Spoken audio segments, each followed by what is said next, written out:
यह कहानी लेखक की अपनी भावनाओं के द्वारा लिखी गई है। इस कहानी को सुनकर आप अपना मनोरंजन कर सकते हैं। इस कहानी में दर्शाए गए पात्र, उत्पादन और घटनाएं सभी काल्पनिक हैं। कहानी किसी भी व्यक्ति के भावनाओं, प्रथाओं और परंपराओं का अपमान नहीं करती है। यह कहानी पूरी तरह से काल्पनिक है। दोस्तों, सिर्फ आपसे एक ही रिक्वेस्ट है कि आप हमारी वीडियो को लाइक और सब्सक्राइब कर लिया कीजिए, क्योंकि हम इसे बहुत ही मेहनत से बनाते हैं और आप बिना लाइक और सब्सक्राइब किया ही चले जाते हैं। प्लीज प्लीज प्लीज, यह आपका प्यार होगा हमारे लिए। आप हमारे चैनल को लाइक और सब्सक्राइब जरूर कर लिया कीजिए, जिससे हमें लगेगा कि हमारी मेहनत व्यर्थ नहीं जा रही है।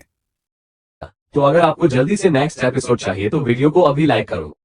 एपिसोड 31। जैसे ही फोन की दूसरी तरफ से ज्योति ने रुद्रम को यह बताया कि मोह सीढ़ियों से गिर गई है और उसे काफी चोट आई है और उसे अस्पताल लेकर जाया जा रहा है, तो वह घबरा गया। उसने तुरंत खड़ा होकर अपने एम्प्लॉय को कहा, close the meeting right now, meeting postpone करो। इसके बाद वो बिना कुछ बोले वहां से बाहर की ओर निकल गया। उसके दोनों असिस्टेंट वहां मौजूद थे और वे दोनों हैरान हो गए। इशारों में एक दूसरे से बातें करने लगे। फिर एक असिस्टेंट ने रुद्रम के पीछे जाकर कहा, इम्पोर्टेंट मीटिंग है, ऐसे क्यों छोड़ रहे हैं? रुद्रम ने जवाब दिया, it's not important for me that much, मेरे लिए मेरी वाइफ ज्यादा इम्पोर्टेंट है। इसके बाद उसने अपने कदमों को और तेज किया और लिफ्ट के अंदर चला गया। असिस्टेंट वहीं रुक गए। उन्हें समझ आ गया कि मोह के साथ जरूर कुछ हुआ है।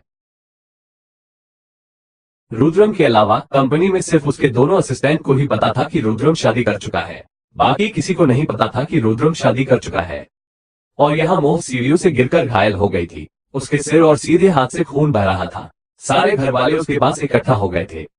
मानसी ने उसे अपनी गोद में रखा हुआ था और उसे उठाने की पूरी कोशिश कर रही थी, लेकिन वो उठ नहीं रही थी। अजय वहां नहीं था, अमरेंद्र जी भी वहां नहीं थे। सारी औरतें ही थी और अमर कहाँ गायब था, किसी को नहीं पता था। इसलिए ज्योति ने जल्दी से रुद्रम को कॉल किया था। मानसी ने गुस्से से कहा, तूने ये क्यों कहा कि हॉस्पिटल जाना है? तुझे ये बोलना था कि घर आना है। इसे हम कैसे हॉस्पिटल लेकर जाएंगे? हम लड़कियां इसे ऐसे कैसे उठाएंगे? फाल्गुनी ने कहा, आंटी उसने बोल दिया तो बोल दिया, हमें काम करना होगा। हम तीनों मिलकर कोशिश करके इसे उठाकर कार तक लेकर चलते हैं। हम चारों इसे ऐसे ही उठा लेंगे और अगर यह गिर गई और चोट लग गई तो रुद्रम का रौद्र रूप हम नहीं देख सकेंगे। फाल्गुनी ने कहा, आंटी हमारे पास और कोई ऑप्शन नहीं है, ये ऐसे मर जाएगी। ये सुनकर मानसी बिल्कुल खामोश हो गई और ज्योति ने कहा, माँ, फाल्गुनी दीदी बिल्कुल सही कह रही है, हमें ही इन्हें उठाना पड़ेगा।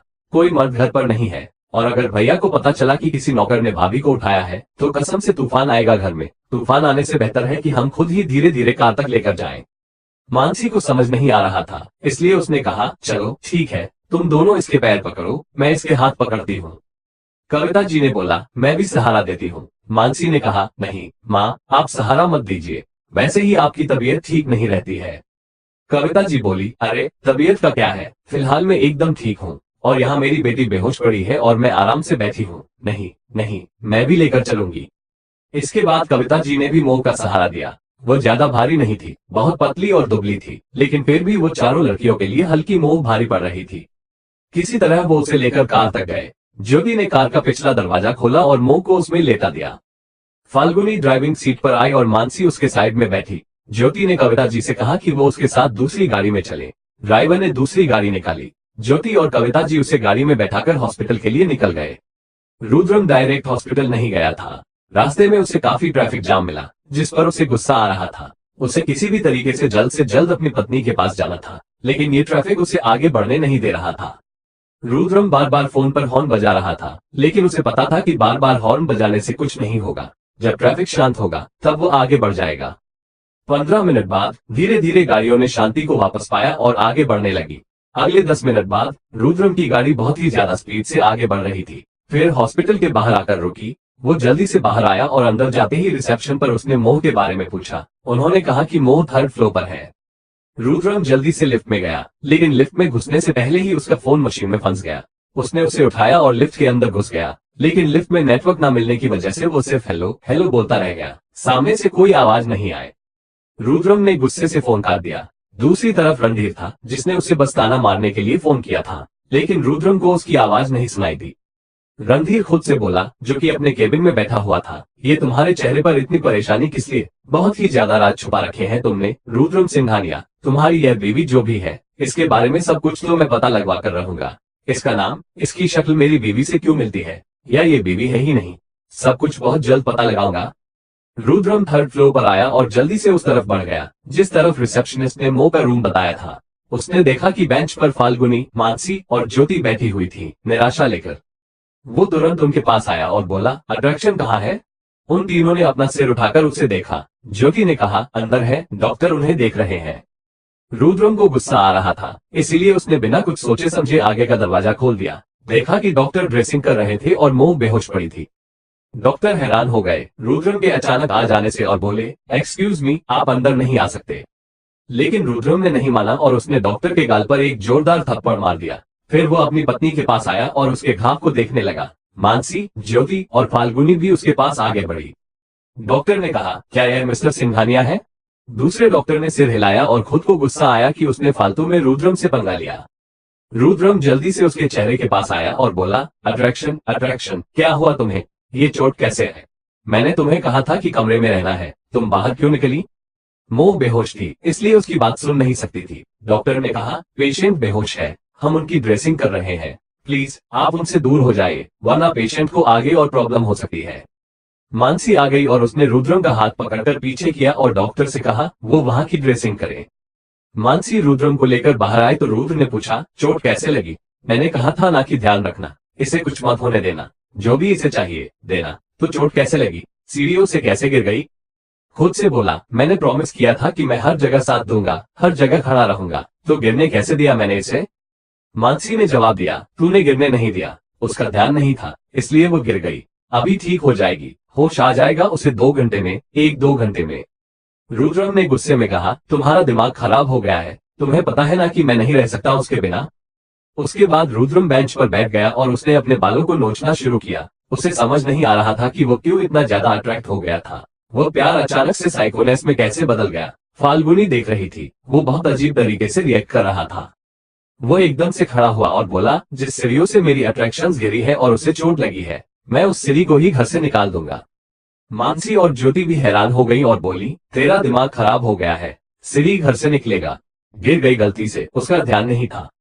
रुद्रम ने कहा, नहीं, उसका पूरा ध्यान था, सीढ़ी ने लगाकर उसे गिराया है। सीढ़ी चाहती थी कि वह गिर जाए, इसीलिए वो गिर गई, वरना वो बहुत ध्यान से चलती है, उसका ध्यान कभी नहीं हट सकता। ज्योति ने धीरे से मानसी से कहा, भैया डेविल से साइको हो गए। माँ, इतनी अजीब तरीके से कौन बोलता है? सीढ़ी घर से कौन निकलवाता है? और कैसी चिल्ला रहे हैं? हर किसी का ध्यान भैया के ऊपर है, प्रॉब्लम हो जाएगी, मुझे चुप करवाइए। मानसी ने कहा, मैं कैसे चुप कराऊं इसे? चुप कराने वाले तो राधे राधे गांव चले गए, इसके दादाजी। कविता बोली, रुद्र शांति रखो, आ जाएगा उसे होश। रुद्रम ने कहा, मुझे पता है कि उसे होश आ जाएगा, लेकिन 2 घंटे में कैसे रहूंगा उसके बिना? कैसे? मेरा मन कर रहा है कि अभी किसी का खून कर दूं, किसका करूं? उसके बाद वो फाल्गुनी की तरफ बढ़ा और अपने हाथ आगे बढ़ाते हुए बोला, तुम्हारा खून कर दो क्या? फाल्गुनी घबरा गई और कदम पीछे लेते हुए बोली, क्या बकवास कर रहे हो तुम? रुद्रम, होश में आओ, तुम क्या बोल रहे हो? खून कर दोगे? तुम्हारी बीवी सीढ़ी से गिरी है, उसमें तुम मेरा क्यों खून कर दोगे? रुद्रम ने कहा, क्योंकि तुम हमेशा से मेरे पास रहना चाहती थी, मेरी बीवी बनना चाहती थी, क्या पता तुमने अपनी यह तेल गिराकर मेरी बीवी को नीचे गिराया हो।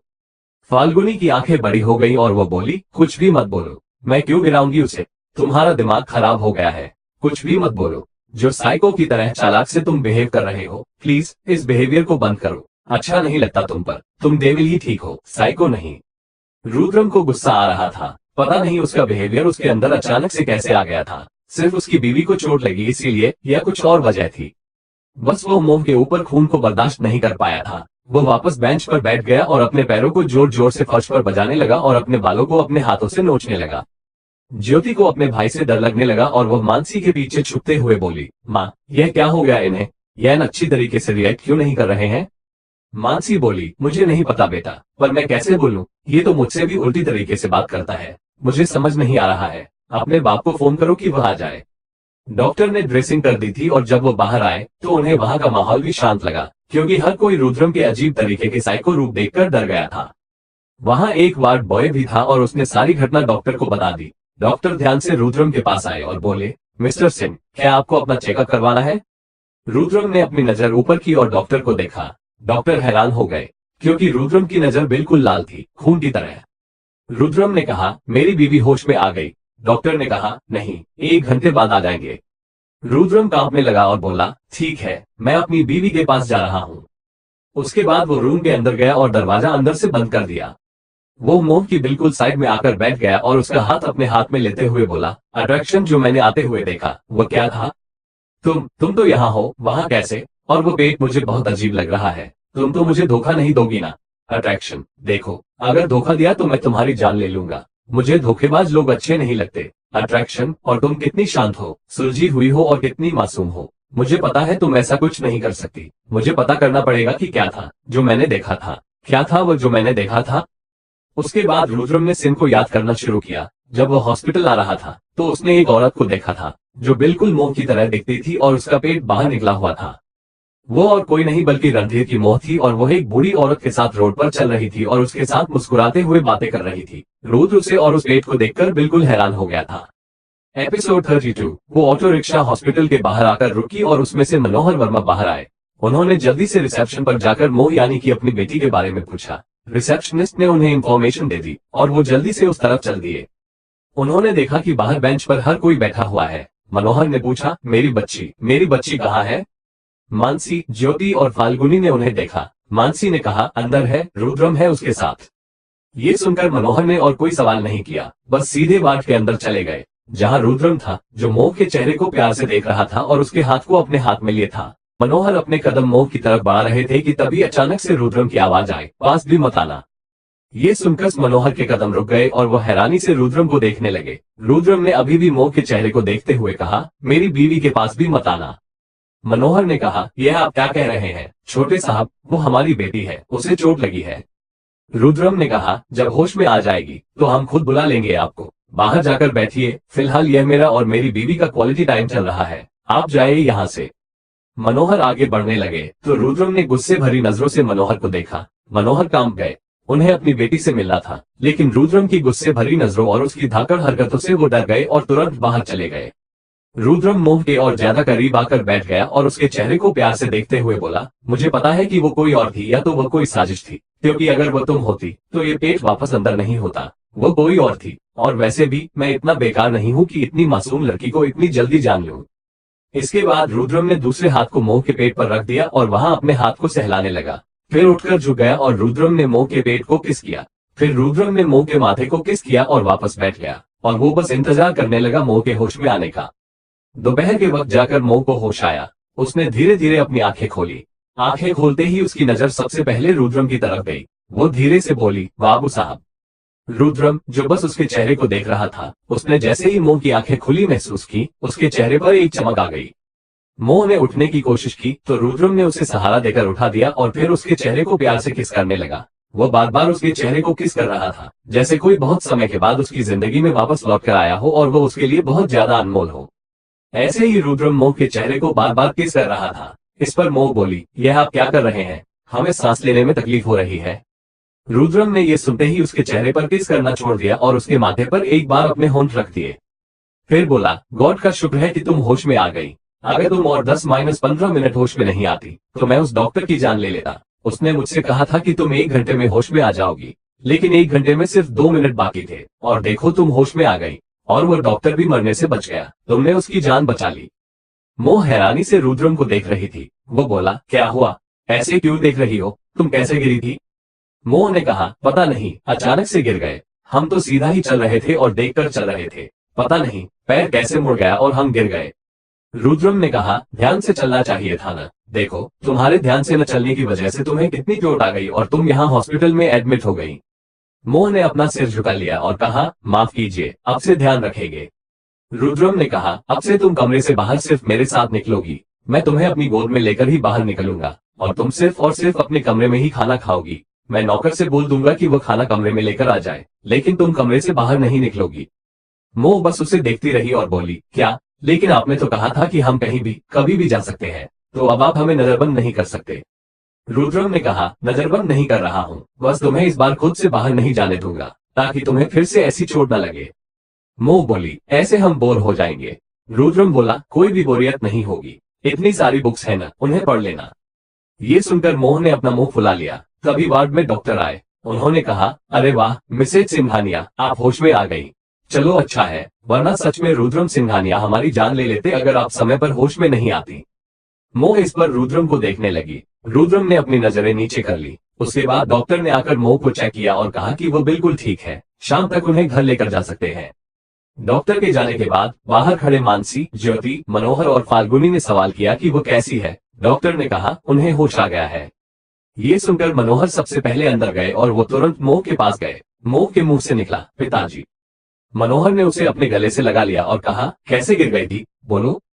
मोह ने भी कसकर मनोहर को पकड़ लिया और कहा, पता नहीं कैसे गिर गए थे, अब हम ठीक हैं। लेकिन फिर मोह बोली, पिताजी अब हम कहाँ हैं? मनोहर ने उसे अपने से दूर किया और कहा, क्या मतलब?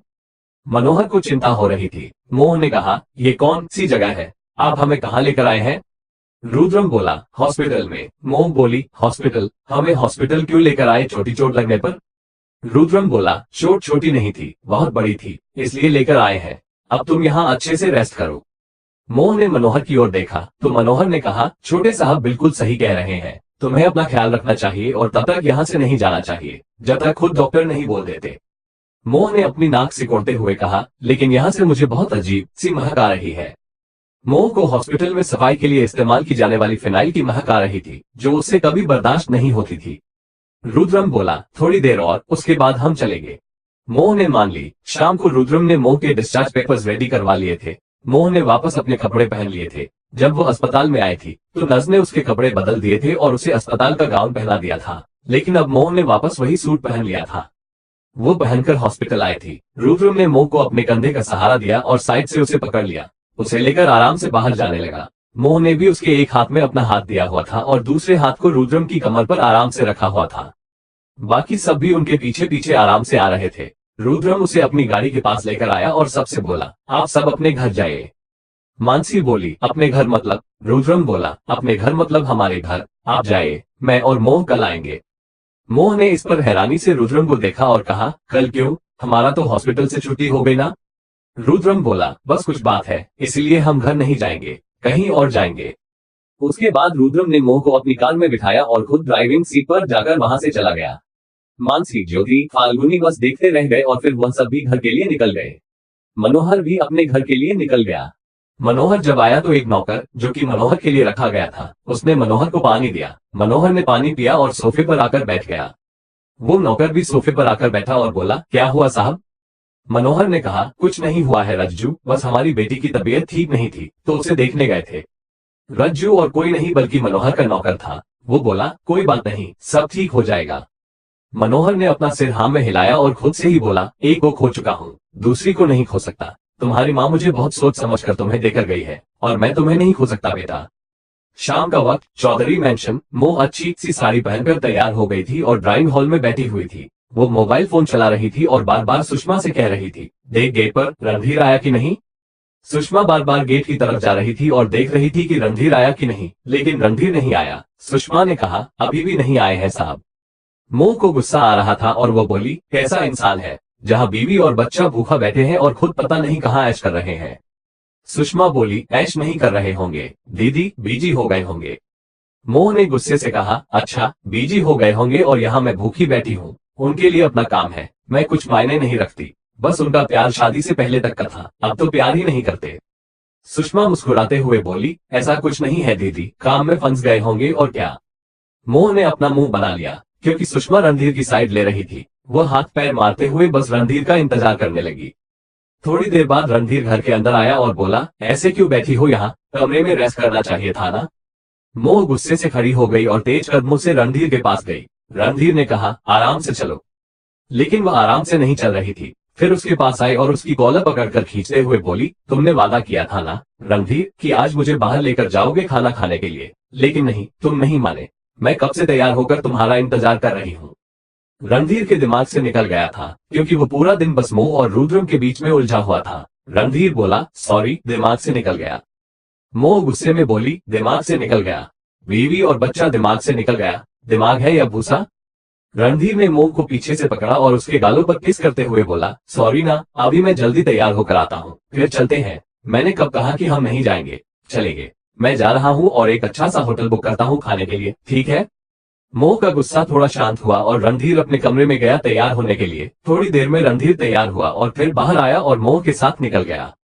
Zoom sparkle hotel. एक कार वहां आकर रुकी और उसमें से रुद्रम और मोह बाहर आए। मोह के सिर पर पट्टी बनी हुई थी। रुद्रम सबसे पहले मोह को एक शॉप पर लेकर गया। वहां से उसने साड़ी खरीदी। एक फीमेल स्टाफ को बोला कि वो साड़ी मोह को पहना दे। मोह ने रेड कलर की साड़ी पहनी हुई थी और रुद्रम ने भी ब्लेजर और पैंट पहन रखी थी। मोह ने होटल की इमारत को देखकर हैरानी से कहा, यह क्या है? रुद्रम ने कहा, होटल है। मोह ने पूछा, होटल क्या होता है? रुद्रम ने कहा, यहाँ पर लोग आते हैं, खाना खाते हैं और चाहे तो अपनी रात भी गुजारते हैं। जो दूर से आते हैं उनका यहाँ घर नहीं होता तो वो रुकते हैं। कुछ लोग यहाँ शॉपिंग के लिए भी रुकते हैं। मोह बोली, ऐसी भी जगह है दुनिया में? रुद्रम ने कहा, हाँ, ऐसी भी जगह है दुनिया में, चलो। इसके बाद रुद्रम ने मोह के कंधे पर हाथ रखा और उसे लेकर अंदर की तरफ बढ़ गया। रिसेप्शन एरिया पर उसने अपना रूम का चेक इन करवाया और चाबी लेकर अपने रूम की तरफ बढ़ गया। रूम की तरफ बढ़ते हुए एक लड़का, जो दिखने में काफी स्मार्ट और हैंडसम था, उनसे टकरा गया। वो बोला, आई एम सॉरी।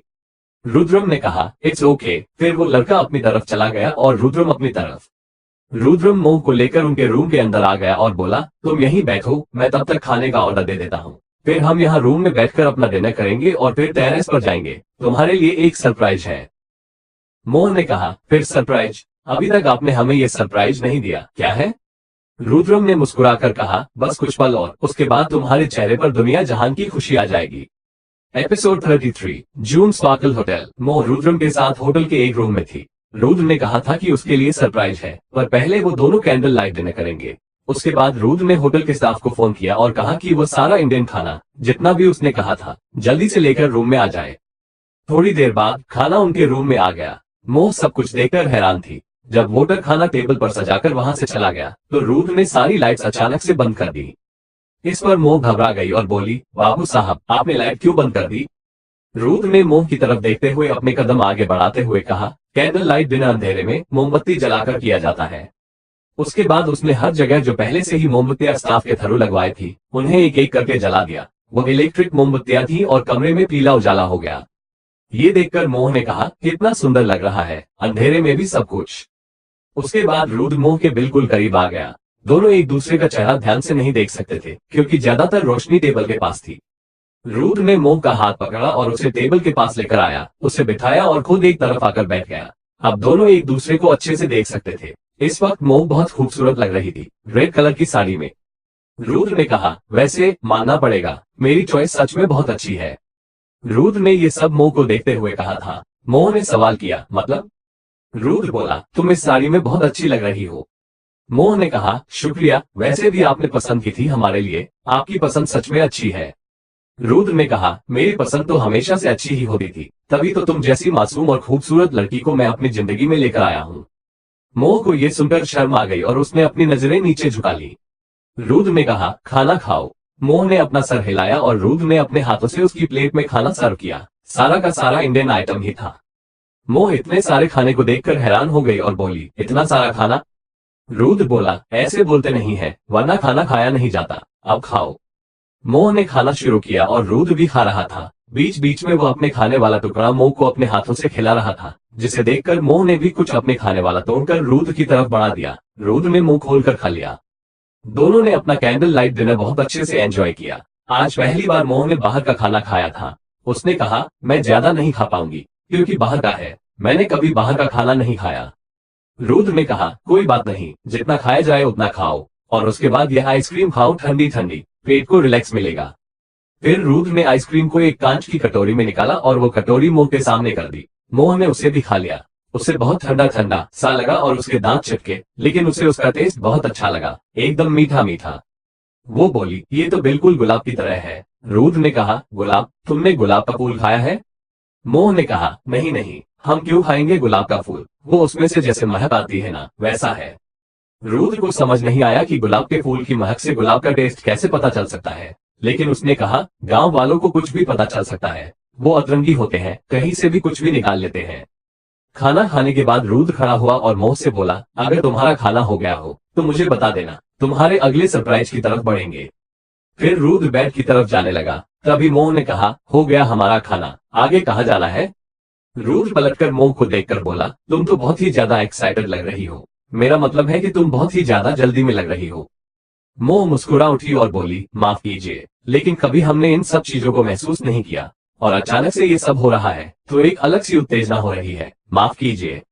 रुद्र को हंसी आ गई और बोला, कोई बात नहीं, अब चलो। उसके बाद रुद्र मोह को लेकर कमरे से निकला और फिर टेरेस एरिया की तरफ आ गया। उसने देखा कि वहां पर टेरेस का पार्टीशन हुआ है। वहां जो आदमी एक एरिया को देख रहा था उसे अपने पास बुलाया। रुद्र ने अपना सर नीचे झुकाया और बोला, ये पार्टीशन किस लिए रखा है टेरेस का? मैंने कहा था ना कि यह टेरेस मैंने बुक कर लिया है। उस आदमी ने अपना सर नीचे झुकाया और कहा, सॉरी सर, लेकिन आपसे पहले एक और बिजनेसमैन थे, अर्नब सिंह राय यादव। उन्होंने अपनी गर्लफ्रेंड के लिए बुक किया था, लेकिन आपका भी एजेंट में आया था, तो हमने सोचा कि पार्टीशन करवा देते हैं। यह इस तरफ का आपका है और इस तरफ उनका है। रुद्र ने गुस्से से उसकी कॉलर पकड़कर खींच लिया। मोह हल्का सा डर गई और रुद्रम ने कहा, मैंने कहा था ना कि कोई भी ना आए। कौन है यह अर्नब सिंह राय यादव?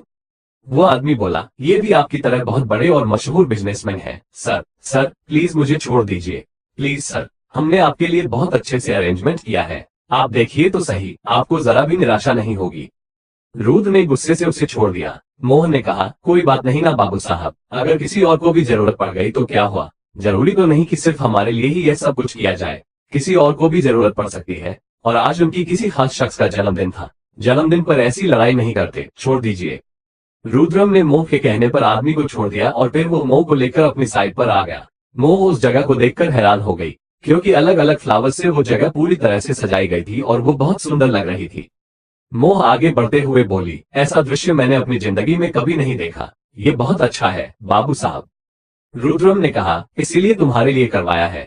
मैं चाहता हूँ कि तुम अपनी लाइफ में ऐसी ऐसी चीजें एक्सप्लोर करो जो तुम्हें करनी चाहिए, जिन चीजों को तुम अभी तक एक्सप्लोर नहीं कर पाए हो। पढ़ाई तो तुम करोगी ही, लेकिन साथ में अपनी जिंदगी को जियोगी भी। सिर्फ पढ़ाई की नॉलेज लेकर जिंदगी नहीं जी जाती, ऐसी चीजों को भी जिंदगी में उतारना चाहिए और साथ ही साथ और भी बहुत सारी चीजें सीखनी चाहिए, ताकि दुनिया की असली समझ आ सके। मोह ने कहा, आप मेरे लिए इतना क्यों करते हैं?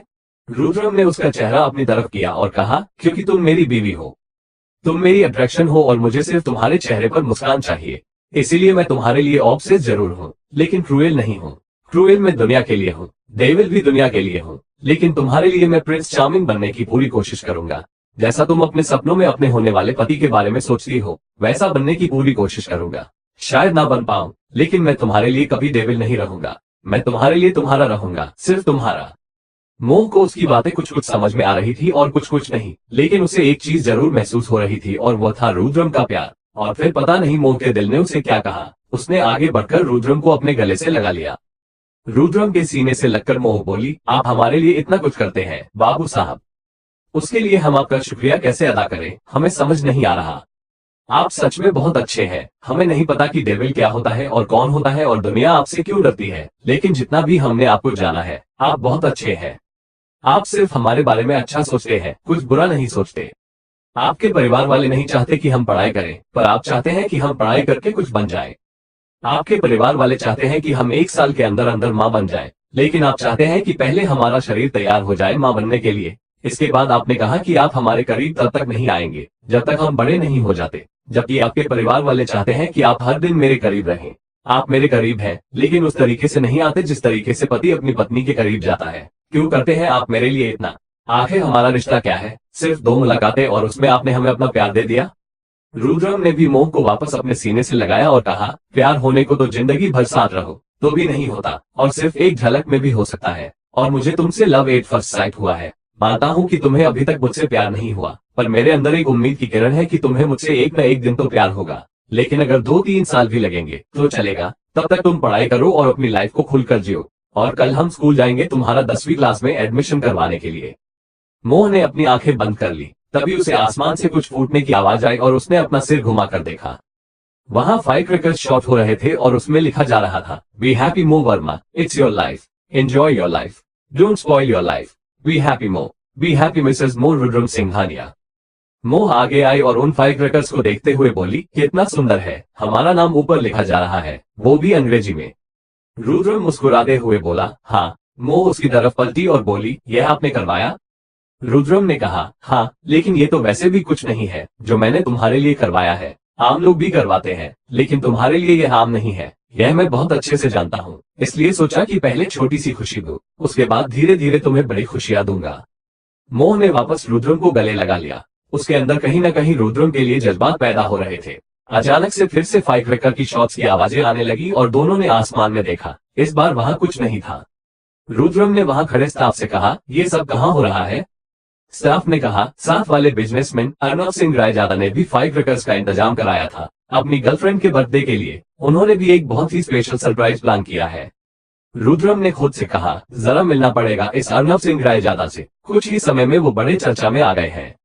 एपिसोड 34। रुद्रम ने ये कहा कि उसे अर्नब सिंह रायजादा से मिलना है और फिर उसने उस स्टाफ से कहा, एक खूबसूरत लड़की जिसकी खूबसूरती देखकर हर इंसान बोले कि यह आसमान से उतरी हुई किसी परी की तरह है, उसके साथ होता है अन्याय और वह घर छोड़कर भाग जाती है, पर अभी भी उसका दर्द कम करना भगवान को मंजूर नहीं था और फिर से एक बार बदलती है उसकी जिंदगी और उसकी शादी हो जाती है एक ऐसे माफिया से जो करता है पूरे एशिया में राज। और अब होती है उसके जिंदगी की असली शुरुआत। कैसे बेरहम माफिया देता है उसे दर्द और फिर ऐसा क्या हो जाता है कि वह पागल हो जाता है उसके प्यार में, उसकी मासूमियत से नहीं बच पाता है उसका दिल और वह करने लगता है उसे बेनतहा मोहब्बत। मासूमियत से भरी चांद की कहानी जो कर देती है एक डेविल माफिया को भी अपना दीवाना। इस स्टोरी को पूरा सुने आप भी हो जाएंगे चांद के दीवाने। चैनल को सब्सक्राइब कर सर्च करें mafia cute girl, mafia cute girl.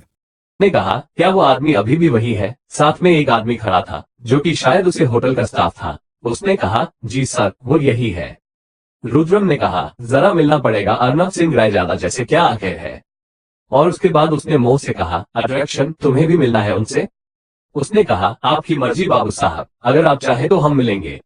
Rudram ने कहा, ठीक है, फिर चलते हैं। और उसके बाद उसने अपना हाथ आगे बढ़ा दिया और मोह ने अपना हाथ रुद्रम के हाथों में दे दिया। रुद्रम पार्टीशन के दूसरी तरफ आ गया और मोह और रुद्रम बिल्कुल हैरान हो गए क्योंकि अर्नब सरगम को प्यार करने में बिजी था। तभी रुद्रम ने कहा, देखने से तो लगता है कि आप बहुत ज्यादा रोमांटिक हैं, अर्नब सिंह रायजादा जी। अचानक से आवाज आई जिस पर अर्नब बिल्कुल शांत हो गया और उसके साथ खड़ी लड़की जिसका नाम सरगम था वो भी हैरान हो गई। दोनों ने पलटकर उस तरफ देखा। अर्नब ने जरा ध्यान से उस आदमी को देखा और कहा, अगर मैं गलत नहीं हूं तो आप द डेविल रुद्रम सिंघानिया है और यह आपकी वाइफ होगी। वो बोला, हाँ, यह मेरी वाइफ है। अर्नब एक बहुत ही बड़ा और रिपीटेड बिजनेसमैन था और सरगम स्कूल में पढ़ती थी, 12th क्लास की। अर्नब ने कहा, यह वो एरिया है जहां पर आपने अपनी वाइफ को सरप्राइज देना था? रुद्रम ने कहा, और यहाँ पर शायद आप अपनी गर्लफ्रेंड को सरप्राइज देने आए थे। और उसके बाद रुद्रम ने बस एक नजर सरगम के ऊपर डाली और फिर वापस अपनी नजर अर्नब पर की। अर्नब ने कहा, वहां क्यों खड़े हैं, आइए। रुद्रम मोह का हाथ पकड़ते हुए वहां ले आया। अर्नब ने कहा, यह मेरी गर्लफ्रेंड नहीं है, ये फिलहाल मेरी फियांसी है और फ्यूचर में मेरी वाइफ बन जाएगी। रुद्रम ने कहा, तो यह आपकी टाइम पास नहीं है? ये सुनकर सरगम की आंखें एकदम बड़ी बड़ी हो गई और वो बोली, हेलो, मैं टाइम पास क्यों होगी? उसके बाद उसने अर्नब को देखा और कहा, हीरो, मैं टाइम पास तो नहीं होना? अर्नब ने कहा, क्यों चिढ़ रही हो उसकी बात पर? रुद्रम ने कहा, आई एम सॉरी, मुझे ऐसे नहीं बोलना चाहिए था, बाकी यह मेरी वाइफ है। सरगम ने कहा, हेलो। मोह ने अपने हाथ जोड़कर कहा, नमस्ते। सरगम ने अपना हाथ आगे किया था, उसने पीछे ले लिया और अपने भी हाथ जोड़कर बोली, नमस्ते, मेरा नाम सरगम मिश्रा है। मोह ने कहा, बहुत प्यारा नाम है सरगम। सरगम ने कहा, आपका भी बहुत अच्छा नाम है मोह, बहुत यूनिक है। मोह को यूनिक का मतलब नहीं पता था, जिस पर उसका मोह अजीब सा हो गया। सरगम बोली, क्या हुआ, कुछ गलत बोल दिया क्या मैंने? रुद्रम ने कहा, नहीं, आपने कोई गलत नहीं बोला। और उसके बाद उसने मोह से कहा, यूनिक मतलब अलग, सबसे अलग। मतलब उनके कहने का ये है कि तुम्हारा नाम उन्हें बहुत ज्यादा अलग लगा, ऐसा नाम जो उन्होंने पहले कभी नहीं सुना। रुद्रम के समझाने से मोह समझ गई और बोली, अच्छा, वैसे शुक्रिया। सरगम ने ऐसे ही पूछ लिया, तुम्हें यूनिक का मतलब नहीं पता था? रुद्रम इस पर बोला, ये गांव से है और वहां पर इंग्लिश नहीं पढ़ाई जाती। सरगम बोली, तो सॉरी, मुझे नहीं पता था, कोई बात नहीं, मैं हिंदी में बात करूंगी। वो बोली, नहीं नहीं, अगर आपको अंग्रेजी में ही बात करनी है तो आप उसमें कर सकते हैं, हमें कोई दिक्कत नहीं है। सरगम बोली, अगर मैं इंग्लिश में बात करूंगी और तुम हिंदी में बात करोगी तो तुम्हारी बात मैं समझ जाऊंगी, लेकिन मेरी बात तुम कैसे समझोगी? और ऐसे तुम्हारे बीच बात ही नहीं हो पाएगी। बात करने के लिए एक लैंग्वेज का होना जरूरी है, मेरा मतलब है एक भाषा का होना जरूरी है ना। मोह के चेहरे पर मुस्कान आ गई, क्योंकि कोई बहुत समय के बाद उसे मिला था जिसने उसकी लैंग्वेज, जो कि असल में भारत की है, उसका मजाक नहीं बनाया था, बल्कि उसको समझा था। मोह बोली, ऐसी तो कोई बात नहीं है, और वैसे भी हमें नहीं पता कि शहर वालों के साथ कैसे बात की जाती है, उनकी बात करने का ढंग क्या है, और अगर हमसे गलती से कोई गलती हो गई तो फिर आपको अच्छा नहीं लगेगा। सरगम इस पर हैरानी से कभी मोह को देखती तो कभी रुद्रम को, और फिर बोली, आपके पति तो शहर के ही लगते हैं, जैसे आप उनके साथ कंफर्टेबल हो, मेरे साथ भी हो जाओगे, क्या इशू है? कोई इशू नहीं है, अभी ये दोनों तो बिजनेसमैन हैं, ये दोनों अपना बिजनेस का टॉप करेंगे, मुझे तो इनका बिजनेस का टॉप बिल्कुल अच्छा नहीं लगता, पता नहीं क्या बात करते हैं, सरगम ने कहा। तब तक अर्नब ने गुस्से से उसे देखा और कहा, मेरा बिजनेस तुम्हें फालतू लगता है? सरगम बोली, और नहीं तो क्या, मेरा म्यूजिक बहुत अच्छा है। मेरा म्यूजिक, मेरा डांस, मेरा गाना कितना अच्छा है, और आपका है? अर्नब ने गुस्से से उसकी बाजू पकड़कर अपनी तरफ खींचा और कहा, बताता हूं तुम्हें। रुद्र ने कहा, आई नो आपको रोमांस करना है, बट सच में मुझे आपके साथ एक बिजनेस रिलेटेड बात करनी है, सो कैन वी? अर्नब ने गहरी सांस ली और कहा, हाँ व्हाई नॉट, उसके बात करना। रुद्रम एक तरफ हो गया और सरगम का हाथ पकड़कर उसे आराम से टेबल के पास ले आया और उसे बिठा दिया। फिर वो तुरंत बोली, आपके हस्बैंड को भी साड़ी से ऑब्जेक्शन है क्या? मतलब साड़ी से कोई जुनून है क्या? मोह ने अपनी साड़ी को देखा और कहा, क्यों, कुछ गड़बड़ है क्या साड़ी में? मोह ने कहा कि वो बहुत अच्छी लग रही है, तो सरगम बोली, नहीं नहीं, साड़ी तो बहुत सुंदर लग रही है। ऐसी रेड कलर की साड़ी मेरे पास भी है, मैंने सुबह में पहन दी थी अपने स्कूल फेयरवेल में। आप बताइए ना, आपकी भी हस्बैंड को कोई ऑब्जेक्शन है साड़ी से? क्योंकि मेरे बॉयफ्रेंड को तो बहुत ज्यादा है, हमेशा मुझे साड़ी में देखना चाहते हैं, कभी नॉर्मल कपड़ों में देखना ही नहीं चाहते। मोह मुस्कुराई और बोली, शायद वो आपको ऐसे विदेशी कपड़ों से ज्यादा हिंदुस्तानी कपड़ों में अच्छी लगती हो। सरगम इस पर बोली, मतलब बाहुबली, मतलब हमारे हिंदुस्तानी कपड़े लोगों को ज्यादा अच्छे लगते हैं ना? हमारा पहनावा सबसे अलग होता है दुनिया में। हमारे पिताजी ने बताया था कि अगर सबसे अलग बोली और पहनावा कहीं है तो वह हमारे हिंदुस्तान में है। शायद इसीलिए उनको आपके ऊपर साड़ी ज्यादा अच्छी लगती है कि विदेशी कपड़ों से ज्यादा। सरगम ने खुद के कपड़ों को देखा। ये कपड़े भी तो अर्नब उसके लिए लेकर आया था, लेकिन हाँ, अर्नब को वो साड़ी में ज्यादा अच्छी लगती थी। और वो खुद से ही बोली, तो क्या इसीलिए लाते हैं मेरे लिए साड़ी कि उन्हें मुझे हिंदुस्तानी दिखाना है, या इन्हें मेरी कमर छूने का बहाना चाहिए? सरगम ने इस ख्याल को झटक लिया और कहा, अच्छा वैसे आप कहाँ से हैं? मुंबई में कहाँ से? वो बोली, हम मुंबई के बाहर एक गांव है, राधे राधे गांव, हम वहां से हैं। शादी के बाद हम यहाँ आ गए अपने पति के साथ। सरगम बोली, मैं मुंबई से हूँ, एक लग्जरी एरिया है वहां से, और ये एक पॉश एरिया में रहते हैं जहाँ पर बहुत बड़े बड़े मेंशन होते हैं, बहुत बड़े बड़े घर, ऐसा कि भूल भुलैया जैसा। मैं जब पहली बार गई थी तो सच में गुम गई थी वहां पर। मोह की आंखें बड़ी बड़ी हो गई और बोली, सच में, और भी बड़े बड़े घर हैं? हमें लगता था कि सिर्फ इनका बड़ा घर है, वो भी भूल भुलैया जैज है, लेकिन हमें रास्ता याद हो गया, क्योंकि हमें बस खाने की टेबल से कमरे तक ही जाना है और कहीं तो जाते ही नहीं हम। सरगम बोली, क्यों, कभी बाहर नहीं गई अकेली? मोह बोली, अकेले नहीं जा सकते, डर लगता है।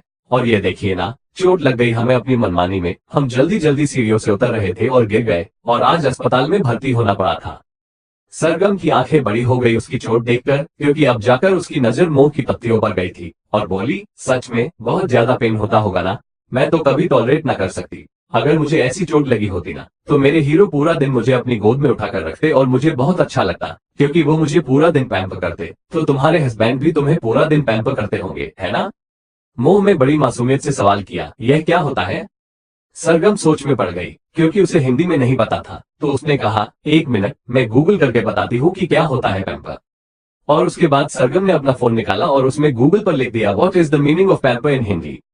जैसे ही सरगम को मीनिंग पता चला, उसने तुरंत मोह से कहा, लाड़ प्यार करना, सर पर चढ़ा देना, जैसे दादा दादी करते हैं ना बच्चों के साथ, मतलब बहुत ज्यादा प्यार करते हैं, लालन पालन करते हैं, सेटिस्फाई करते हैं, मतलब संतुष्ट करते हैं। मोह बोली, अच्छा वैसे लाड करते हैं, ये मेरे साथ बहुत प्यार करते हैं, हमेशा मेरी खुशी देखते हैं, अपनी परिवार वालों से लड़ते हैं मेरे लिए, क्योंकि मैं ज्यादा पढ़ी लिखी नहीं हूं ना। सरगम बोली, तो आपकी फैमिली बहुत ही ज्यादा कंजर्वेटिव सोच की है। अगर आपकी शादी मेरे घर में होती, मतलब मेरा कोई भाई होता और उसके साथ होती ना, तो मेरी फैमिली बहुत ज्यादा पैम्पर करती आपको, मतलब लालन पालन करती। मोह मुस्कुरा दी और ऐसे ही दोनों में बहुत सारी बातें होती रही। सरगम वैसे तो उम्र में बड़ी थी, लेकिन उन दोनों की बातों से ऐसा लग रहा था कि मोह बड़ी है और सरगम छोटी। और यहाँ दूसरी तरफ अर्नब और रुद्र ने एक मीटिंग फिक्स कर ली थी। उन दोनों ने डिसाइड किया था कि वो एक प्रोजेक्ट पर साथ में काम करेंगे। बात करने के बाद वो उन दोनों के पास आए और रुद्र मोह के पास गया और उसे ध्यान से खड़ा किया और कहा, चलिए अट्रैक्शन, अब चलकर सोते हैं। मोह ने अपना सिर हाँ में हिला दिया और फिर वो सबको बाय बोलकर वहां से चला गया। आज सच में मोह को बहुत अच्छा लगा था। वो आज कुछ ऐसे लोगों से मिली थी जो उसे अपने लगे थे। वो दोनों रूम में आए और रुद्र में कहा, तुम सो जाओ। मोह थोड़ा सा हैरान हो गई और खुद को देखते हुए बोली, साड़ी में सोना है पर मुझे नहीं होगा। रुद्रम ने ध्यान से मोह को देखा और बोला, अरे हाँ, तुम इसमें कैसे सोगी? मैं काम करता हूँ, स्टाफ से कोई नाइट ड्रेस या फिर कोई भी ड्रेस होगी, वो तुम्हारे लिए कैरी करके लेकर आता हूँ, तब तक तुम यही वेट करना। मोह ने अपना सर हाँ में हिला दिया। रुद्रम वहां से चला गया अपना फोन लेकर, लेकिन बहुत देर तक वो नहीं आया तो मोह को चिंता होने लगी और वो कमरे से बाहर निकल गई और उसने अपने कदम आगे की तरफ बढ़ा दी। कि तभी उसे एक औरत वहां नजर आए जिसका पेट बाहर आया था, जिसे देखकर मोह बोली, क्या ये औरत मां बनने वाली है? और ऐसी स्थिति में ये बाहर क्या कर रही है? इसे तो आराम करना चाहिए, बात कर आती हूँ।